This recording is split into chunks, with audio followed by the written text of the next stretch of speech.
wabarakatuh.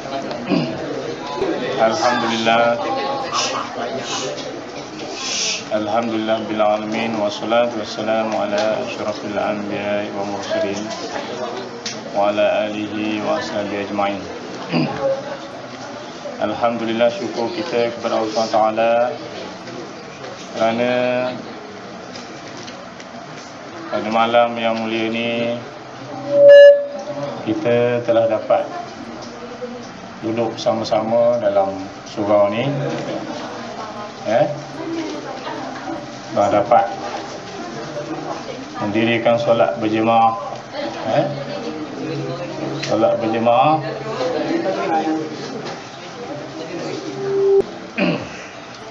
Solat berjemaah satu perkara yang sangat dituntut oleh Rasulullah sallallahu alaihi wasallam. Rasulullah sallallahu alaihi wasallam semasa hayat baginda tidak pernah meninggalkan solat berjemaah. Tidak pernah meninggalkan solat berjemaah kecuali semasa baginda betul-betul gering, betul-betul nazak, untuk kembali kepada Allah SWT. Jadi kita bersyukur kerana malam ni bagi orang yang mungkin tak pernah solat jemaah, maghrib dapat solat berjemaah, patutnya kita rasa berbesar hati kerana dipilih duduk dalam surau ni, duduk di perkampungan ni. Mungkin ada yang ibu bapa dia pun tak cakna ke dia sebagaimana sekolah cakna hari ni. Mungkin ada setengah ibu bapa, mungkin ada setengah pelajar pada masa ni masih lagi duduk di padang, duduk di wakaf, di bus stand. Ibu bapa dia tak kisah balik ke tak balik, semayang tak semayang. Tapi kita bernasib baik dengan hidayah Allah SWT, kita dikumpulkan di sini, duduk bersama-sama, duduk beramai-ramai, boleh solat berjemaah, kita boleh dapat macam-macam pengajaran. Jadi kita patutnya rasa bersyukur kepada Allah kerana kita terpilih. Ada orang di khabar dia kata mari sini sebab pelajar-pelajar nakal. Dia kata, ada cikgu tanya dia tadi, sebab apa awak mari sini? Program pelajar-pelajar nakal. Nakal tak nakal tu kita sendiri pilih. Kita yang pilih. Kalau kita pilih jalan nak jadi nakal lah. Jangan kita cok orang kata kita nakal. Kita yang pilih. Patutnya kita bersyukur dengan terpilihnya kita ke sini. Ini semua adalah takdir Allah SWT. Ada orang lain tak terpilih, kita terpilih. Kita patut bersyukur kerana datang sini. Mari sini kita boleh solat berjemaah, kita boleh dengar tazkirah, kita boleh dengar macam-macam nasihat daripada orang-orang yang berpengalaman, bertauliah. Tak termasuk saya lah. Saya sini cuma nak tolong baca je kertas hari depan saya ni. Bukan. Saya patutnya tak duduk depan ni. Cuma kerana saya boleh, Tuhan bagi takdir, Tuhan takdirkan saya boleh membaca, jadi saya pun tolong baca lah, untuk kita semua. Jadi jangan lepaskan peluang ni.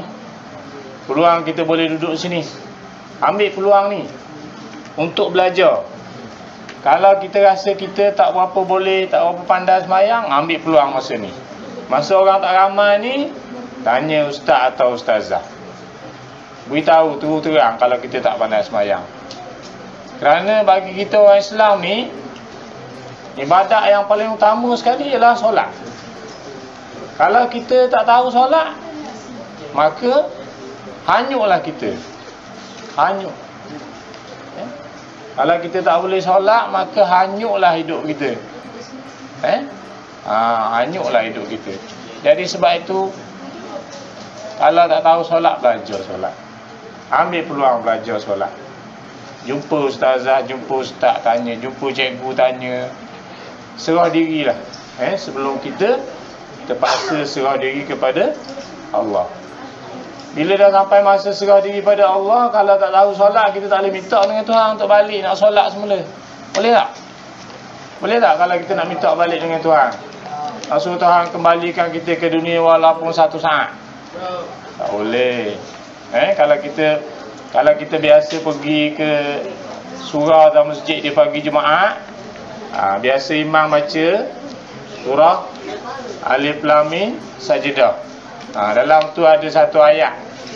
Orang-orang yang degil ni, orang-orang yang derhaka pada Allah, orang-orang yang menentang Allah, bila dia dah balik kepada Allah semula, baru dia nampak. Bila Tuhan tunjuk pada dia azab nerakanya macam-macam, baru dia menyesal. Dia minta dengan Tuhan suruh kembalikan walaupun 1 saat. Tapi Tuhan kata tak boleh dah, tak ada dah. Bila dah mati, tak ada lagi peluang. Tak ada dah nak jumpa ustazah, nak belajar semayang, cari ustazah nak jumpa dah. Di padang mahsyar. Masing-masing sibuk belaka. Jadi kalau nak belajar semayang, sekarang ni. Sekarang ni belajar. Jangan tunggu mati. Dunia ni tempat kita bercocok tanam. Tempat kita beramal ibadat dunia. Bila dah habis dunia ni, habis dah. Tak boleh buat apa. Bila hilang dunia daripada kita, maknanya bila kita mati, ada benda boleh buat tau. Jadi sebelum mati, kita kena semayang, belajar semayang, biar pandai. Kalau tak malas semayang, belajar semayang. Ada orang mak bapak dia dah ambil tahu pun. Ada orang mak ayah dia buat tak risau pun. Semayang ke, tak semayang ke, tak risau. Anak dia semayang, tak semayang, mak tak tahu je. Warna Mac suka kat belakang tu. Sukanya. Nabi kata, kalau mu tahu, aku tahu. Tahu. Nabi bisa, Nabi cakap dengan sahabat dia. Dia kata, kalau mu tahu, aku tahu, mu akan banyak menangis. Kurang suka.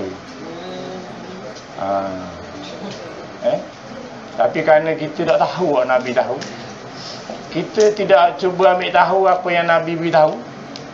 Jadi gini ya, duduk beratus-ratus pun bising.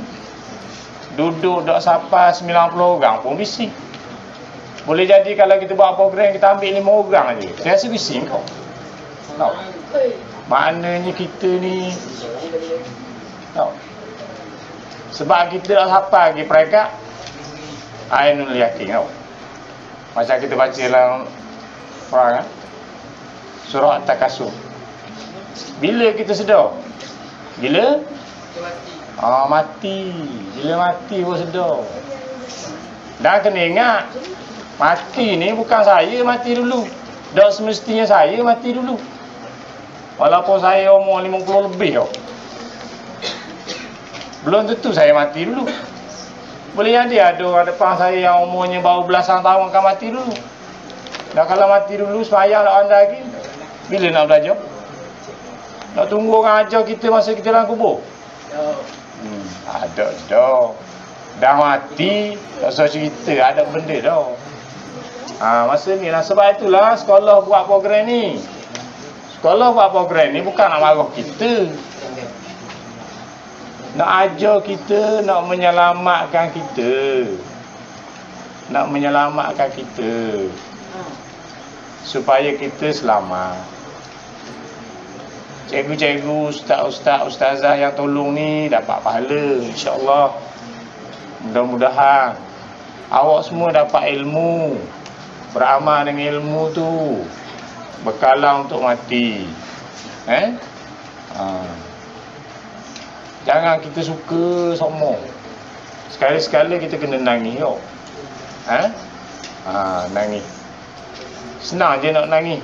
Minta piting ngemok 1000. Balik sekarang, balik esok. Minta piting ngemok 1000. Mak kata tak boleh beri. Lepas tu nangis. Kalau payah sangat nak nangis. Ya? Suruh orang katok. Suruh orang katok tu nak cerita payah. Nangis. Saya tak pandai nak suruh nangis. Tapi mungkin cikgu saya ke boleh pandai. Olek-olek dia nangis. Tahu? Dalam hidup kita ni, kita mesti sekali mesti kau menangis.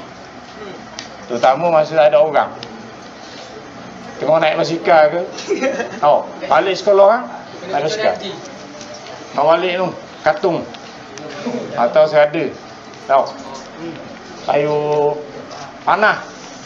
Lepas tu masa panah tu kita mikir, Allah panahnya, orang lain sedap naik kereta ekong, kita naik basikal panahnya. Lepas tu kita menyesal lah. Sebab apa kita boleh naik kereta ekong, kita naik basikal je. Ingat ke Tuhan lah. Inilah apa yang Tuhan dah takdirkan untuk kita. Mungkin kita gini tak boleh macam orang lain, tak? Ataupun kita menyesal lah sebab kita gitu gini perangai kita. Sambil naik basikal, sambil nangis.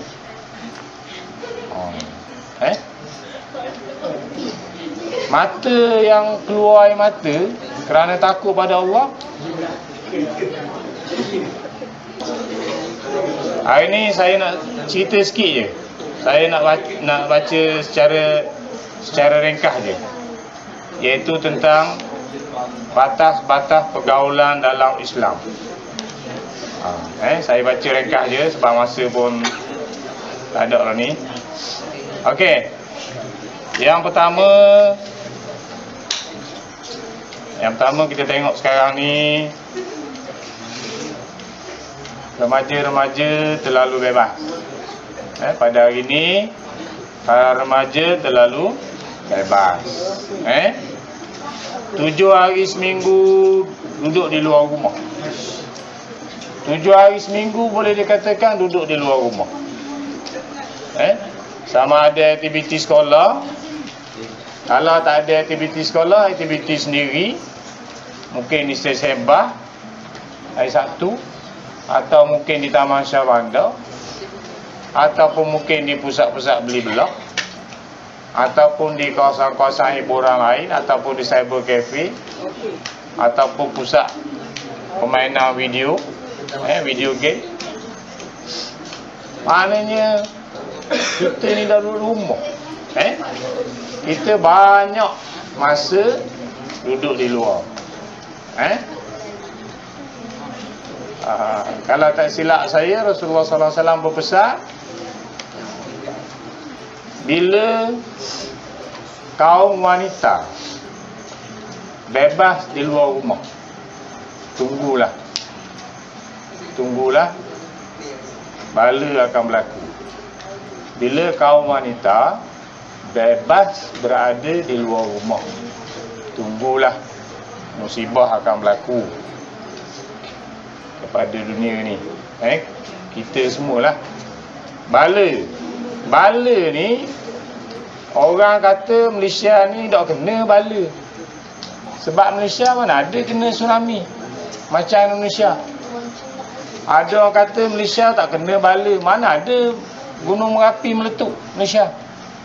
Dia kata Malaysia ni kalau ikut geografi terlepas dari lingkaran api Pasifik. Jadi Malaysia ni kalau ikut geografi tak kena lah Gunung Merapi, tak kena gempa bumi, tak kena tsunami. Tapi kita tak sedar bala yang sedang dihadapi oleh rakyat Malaysia. Bala dari segi akidah, masalah sosial. Anak-anak derhaka kepada ibu bapa. Lelaki perempuan bebas bergaul di luar. Rumah seperti neraka bagi remaja.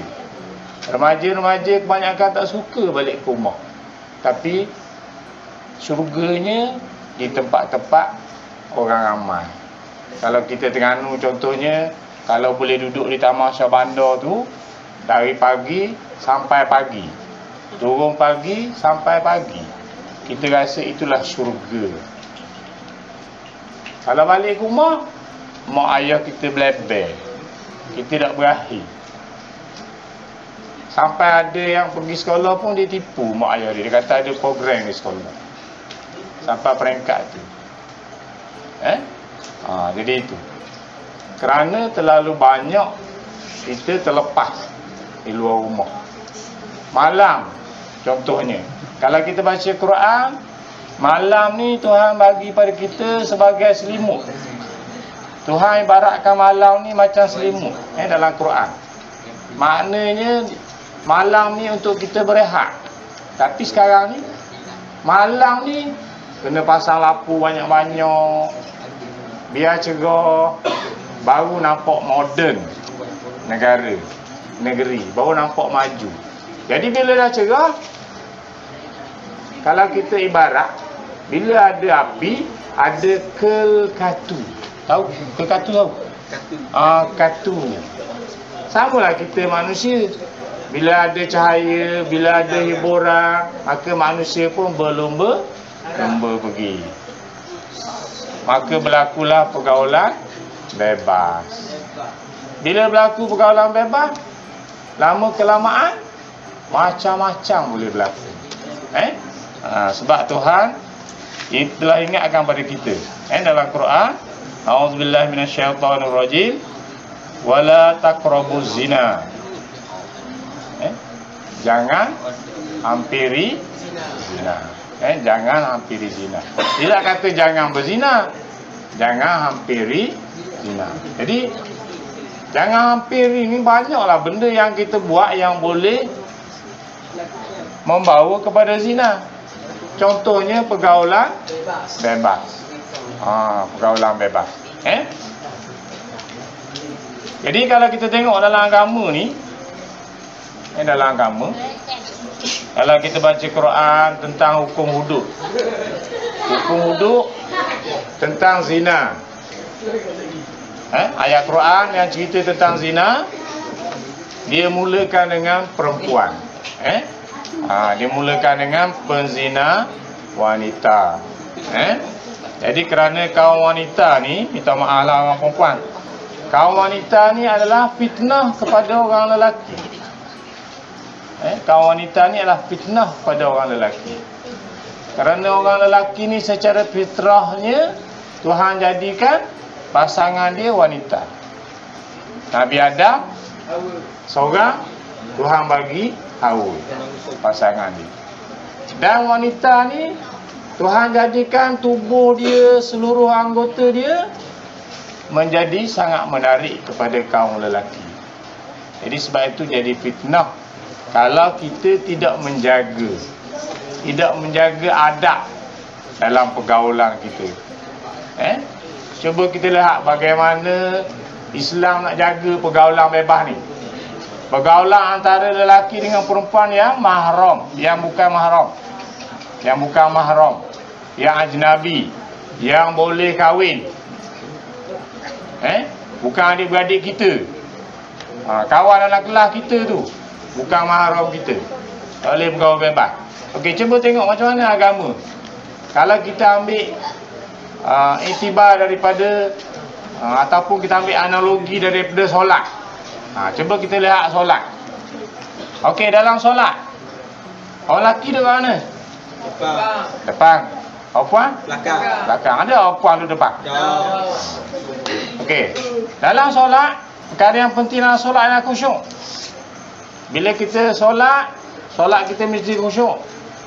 Kalau kita solat ada orang cakap belakang, memang saya tak khusyuk tau. Tak khusyuk. Kalau perempuan duduk depan, orang lelaki, susahlah orang lelaki. Sebab dia suka kau puan. Jadi kalau kita fikir pakai logik, perempuan letak di belakang. Sebab apa nak menyelamatkan orang lelaki? Kalau tak silap saya satu masa dulu, orang puan ni sah dia mula orang lelaki, lepas tu orang puan, lepas tu bawa kanak-kanak di belakang. Tapi ada satu peristiwa tu, semasa rokok ada orang lelaki dia tak belakang, dia orang puan. Jadi diubah sah tu, orang lelaki sekat dengan kanak-kanak lelaki, baru ubah sah perempuan. Sebab tu kalau kita di rumah pun, kalau suami isteri dia semayang 2 orang pun, tak boleh isteri dia duduk depan ataupun duduk sebelah dia, tak boleh, dia kena duduk belakang juga. Kena duduk belakang juga perempuan. Sebab suami tengok bini dia pun tak boleh kok, tak kosong kat semayang. Apa tak lagi bukan suami isteri. Kalau imam semayang, makmum seorang puang. Bila imam ni salah, dia tak boleh paling, dia tegah paling tu sampai nampak puang belakang. Dia suruh paling sikit je. Maknanya Islam jaga, tak nak beri, bebas kita bergaul, pandang memandang. Kalau kita pergi zaman Rasulullah SAW dulu, bila solat berjemaah, orang perempuan pun pergi. Orang perempuan ni macam biasa duduk salatkan. Bila habis solat, orang perempuan ni akan bergegagah serta-merta keluar balik ke rumah. Orang lelaki duduk relax dulu dalam masjid, duduk sekejap. Bila semua orang perempuan dah balik, baru orang lelaki keluar. Macam tu zaman Rasulullah SAW dulu, supaya tidak bertemu orang lelaki dengan orang perempuan secara bebas. Dan kalau kita pergi ke Masjid Nabawi, dia ada satu pintu khas untuk orang perempuan. Babun Nisa dia bagi. Pintu khas untuk kaum perempuan. Orang perempuan keluar ke tu, orang lelaki dah masuk ke tu. Boleh orang nak masuk. Pakai macam perempuan, masuk ke tu boleh. Masa nak melawat Raudhah pun, kat makam Rasulullah pun, dia bagi masa untuk orang perempuan, dia tak bagi bercampur. Tapi kalau kita pergi ke Masjidil Haram, dia lain sikit. Orang perempuan dia degil, dia masuk depan. Kalau Masjidil Haram nak pergi dekat Kaabah, terutama orang Indonesia contohnya. Masa saya pergi dulu pun, kita juga tak tahu mula-mula. Bawa orang rumah saya takut hilang kat depan. Lepas tu bila kita tahu kawasan mana ada kawasan wanita, jadi kita letak tahu. Gitu lah. Mana orang perempuan ni kena duduk tempat dia. Okey, sebelum kita berhenti, saya baca ni, saya ambil daripada internet, panduan dari Al-Quran bagaimana kita nak menyelamatkan diri kita daripada berlaku pergaulan bebas yang menyebabkan kita mendapat dosa. Ini ditulis oleh seorang ustazah. Ustazah, saya sebut nama dia sebab saya ambil audio. Puan Fazilah binti Sauli, Guru Cemerlang Pendidikan Islam SMK Tasik Utara, Johor Bahru. Dia ada slide, tapi saya ambil tulisan je. Bagaimana kita nak menjaga diri kita dalam pergaulan. Okey. Yang pertama dia kata, semua dia kupas daripada Al-Quran dan hadis. Yang pertama, menundukkan pandangan. Ini yang Tuhan arahkan kita. Tuhan arahkan kita supaya menundukkan pandangan. Maknanya kita kena jaga pandangan kita, bukan jalan tunduk. Menundukkan pandangan ni bukan maksud dia jalan tunduk. Siapa langgar orang, langgar tiang, langgar kereta cikgu, kono-kono jaga pandangan, bukan. Okey. Allah memerintahkan kaum lelaki untuk menundukkan pandangannya. Firman Allah, katakanlah kepada laki-laki yang beriman, hendaklah mereka menahan pandangannya dan memelihara kemaluannya. Iaitu surah An-Nur ayat 30. Menunduk, menahan pandangan ni maksudnya kita tidak, kalau tak mustahak, jangan tengok orang perempuan. Itu. Kalau tidak mustahak, Jangan kita tengok orang perempuan. Kita hanya boleh tengok kalau terpaksa, ada tujuan. Contohnya kalau orang perempuan tu naik motosikal jatuh dalam longkang. Kalau kita tak tolong dia, cara akarnya mati. Orang lain tak ada, kita ada. Jadi boleh tengoklah. Jangan pusing belakang ambil mana. Tapi kalau ada orang perempuan yang gagah yang boleh, kita tak rugilah. Biarlah perempuan ambil. Pernah berlaku satu masa Saidina Ali, kalau tak silap saya, dia pernah terpandang kepada wanita. Terpandang, bukan pandang, terpandang. Jadi sahabat ni Saidina Ali ni takut. Dia jumpa Rasulullah, dia tanya Rasulullah, macam mana hukum dia? Rasulullah kata, yang pertama tu untukmu. Maknanya dimaafkan. Terpandang, bukan sengaja pandang. Orang sekarang ni terjemuh lain pula. Dia kata kalau tengok sekali lama tak dosa. Tapi kalau tengok sekali paling tengok mula baru dosa. Jangan, hati-hati bercakap. Kalau kita menghalalkan yang haram atau mengharamkan yang halal, akidah kita boleh rosak. Jadi jangan cakap gitu. Jangan kata, dah apa aku tengok lama, tengok sekali tapi lama dah apa. Jangan. Yang berlaku tu ialah terpandang. Bukan sengaja pandang.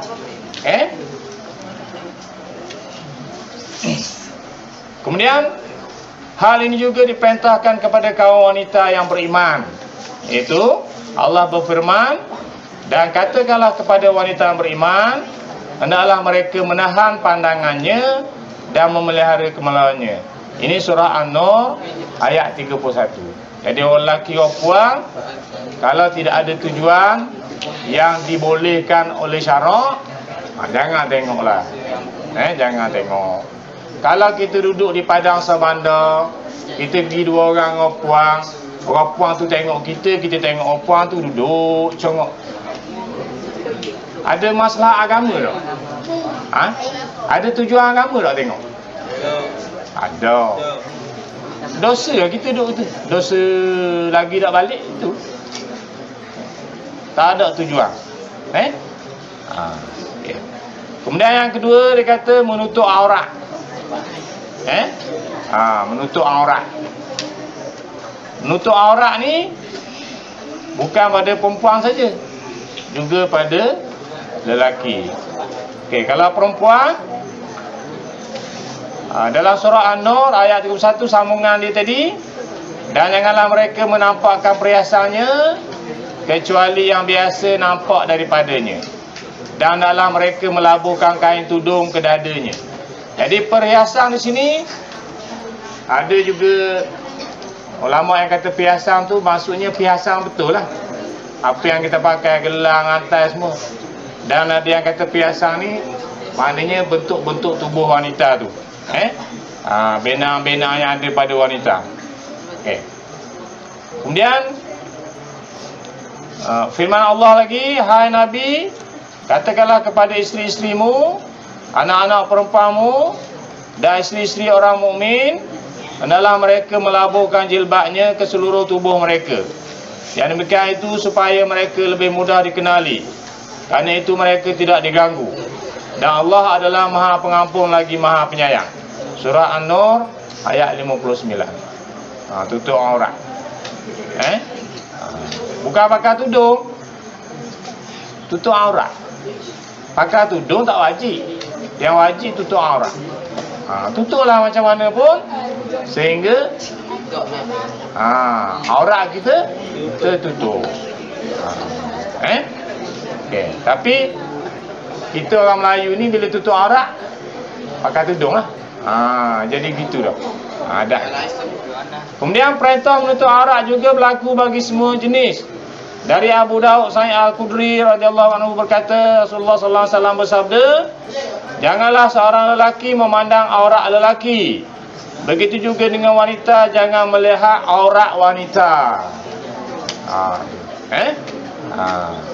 Orang lelaki pun kena tutup aurat, bukan orang perempuan saja.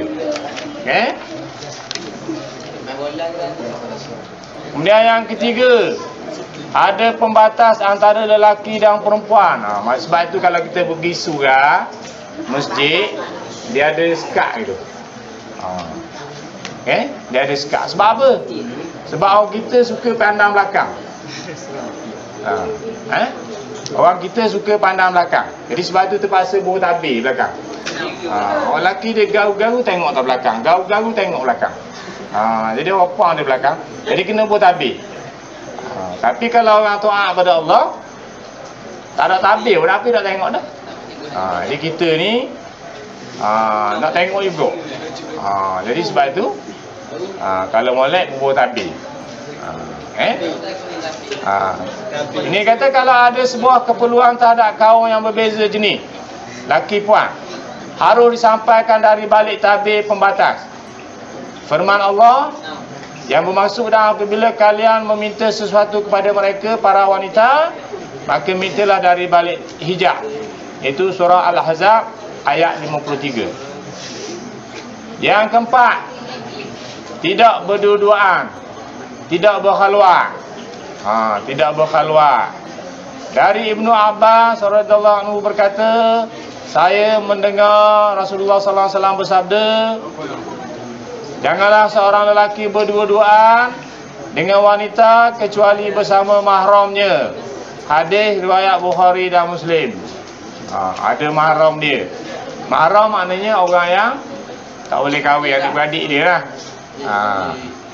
Dari Jabir bin Samurah berkata, Rasulullah sallallahu alaihi wasallam bersabda, janganlah salah seorang dari kalian berdua-duaan dengan seorang wanita, kerana syaitan akan menjadi ketiganya. Hadis riwayat Ahmad dan Tirmizi dan sanad yang sahih. Yang kelima, tidak melunakkan ucapan. Ini biasanya kepada wanita. Seorang wanita dilarang melunakkan ucapannya ketika berbicara selain kepada suaminya. Firman Allah SWT yang bermaksud, hai isteri Nabi, kamu sekalian tidaklah seperti wanita yang lain. Jika kamu bertakwa, maka janganlah kamu tunduk dalam berbicara, iaitu berkata-kata yang menggoda, sehingga berkeinginan orang yang ada penyakit dalam hatinya. Tetapi ucapkanlah perkataan-perkataan yang baik. Surah Al-Ahzab ayat 32. Ini terutama orang-orang yang jadi jurebah ni. Jangan bila cakap jadi jurebah, juruacara bercakap lemah lembut.